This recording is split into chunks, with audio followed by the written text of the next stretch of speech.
everyone, welcome to Talent and Skills Hub. My name is Dr. Fred Obala, and I want to appreciate you for choosing to watch this video. In our previous videos, we have discussed about PESTLE analysis. We saw a simple step-by-step process of conducting a detailed PESTLE analysis with a template that will guide you in doing so. Also, we have discussed about PESTLE analysis of fashion industry and PESTLE analysis of beauty industry. In today's tutorial, we are going to look into how to conduct a SWOT analysis. So I'm going to explain to you a simple step-by-step process of conducting SWOT analysis. But before we go into that, if you have not subscribed to the channel, please, I'll be glad if you subscribe in order to be receiving other videos that we'll be publishing on the channel. Thank you very much for connecting, and thank you very much for subscribing. Now let's go into the discussion about how to conduct SWOT analysis. And we are going to start that by looking into first the meaning of SWOT analysis. A SWOT analysis is a tool for documenting internal strengths and weaknesses in your business, as well as external opportunities and threats. In that case, the S stands for strengths. The W stands for weaknesses, the O stands for opportunities, and the T stands for threats. You can use a SWOT analysis to assess your organization to understand the impact of those elements, those 4 elements on your business operations, strategy, and decision making. So by conducting SWOT analysis, you are trying to understand the impact of your strengths on your business operations, strategy, and decision making, the impact of your weaknesses, the impact of possible or potential opportunities, and the impact of potential or real threats on your business operations, business strategy, and decision making. Also, so a SWOT analysis can also help you to interpret the findings of your PESTLE analysis. In that case, it is always good that you first conduct your PESTLE analysis to understand the external environment. Then you use your SWOT analysis to interpret them in terms of strengths, weaknesses, opportunities, and threats.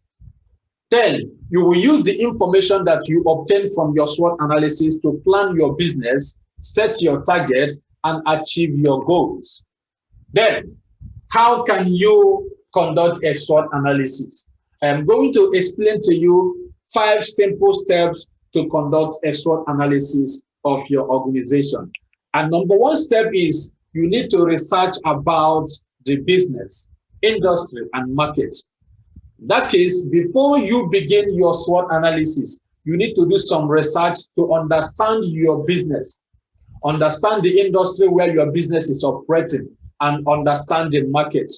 You can get a lot of knowledge or understanding by talking to your staff, your business partners, as well as your clients. They will be able to share with you some insights, some tangible information about what they understand about your organization, what they see as your strengths, what they see as your weaknesses, what they see as your opportunities, the opportunities that you could exploit, as well as some possible threats or real threats that your business could be exposed to.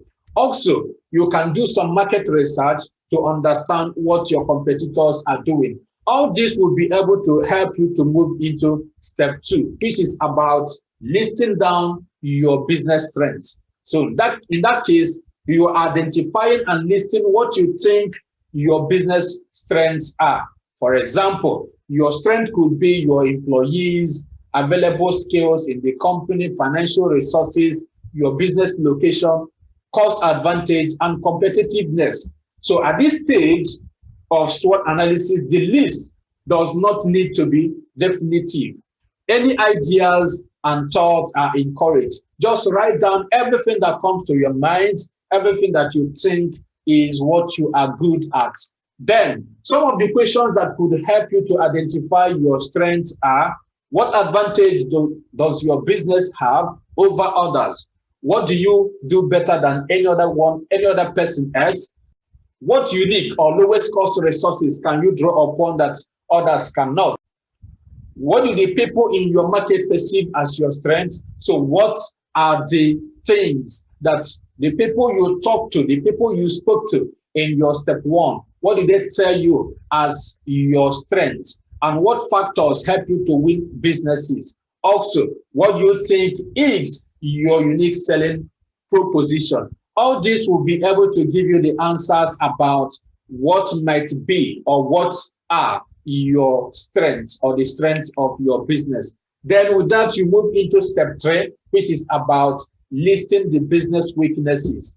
List everything that you think or consider to be weaknesses. For example, so many things that you could consider to be a disadvantage compared to others, they are your weaknesses. So your weaknesses include probably an absence of new products or clients, you're not getting new clients, or you're not producing new product to compete with the competitors. That is a weakness to you. Maybe your staffs are always calling off, absenteeism. That is a weakness. Lack of intellectual property, you produce something but you cannot protect it. That is a weakness. Declaring market share, your market share is reducing or decreasing.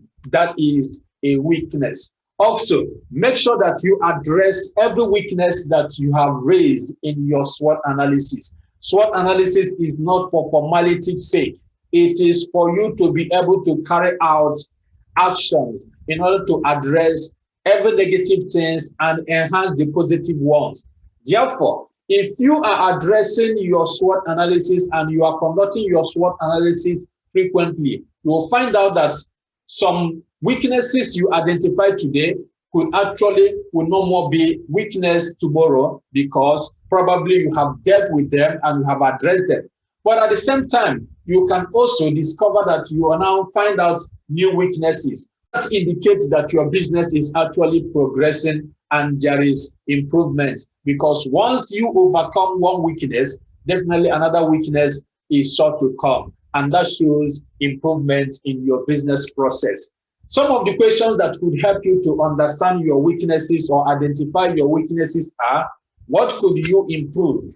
What could you avoid? What are the people's opinion or perception about you in the market? What factors cause you to lose business? Any answer you obtain from these questions stand as your weakness. Then we move to step 4. That is when you list potential opportunities for your business. Think about every possible external opportunities. Your opportunities could come from the political environment, the economic environment, the social environment, the technological environment, the legislative environment, and the environmental factors. So anything that you might consider to be a potential opportunity, you write them down. Remember, these are not the same as your internal strengths. An item cannot be a strength and also an opportunity. Also, an item cannot be an opportunity and also a threat. So you have to put them in the right place where they belong. Opportunities could include something like new technology, training programs, partnership, introducing a new product to keep up with consumer trends, a diverse marketplace, and as well as a change of government that is working in your favor. That is a potential opportunity. Some of the questions you could ask in order to identify your opportunities are: what can you spot as good opportunity in the market? What are the interesting trends that you can be aware of? All this will enable you to put down some answers, and the answers will stand as potential opportunities for your business. Then we'll move into step 5, which is the last step, and there you are listing potential threats to your business. List every factors from the external environment that could be a threat or cause a problem for your business. Example of threats include rising unemployment, increasing competition, higher interest rates or higher tax rates, uncertainty of global market, or uncertainty in the business environment.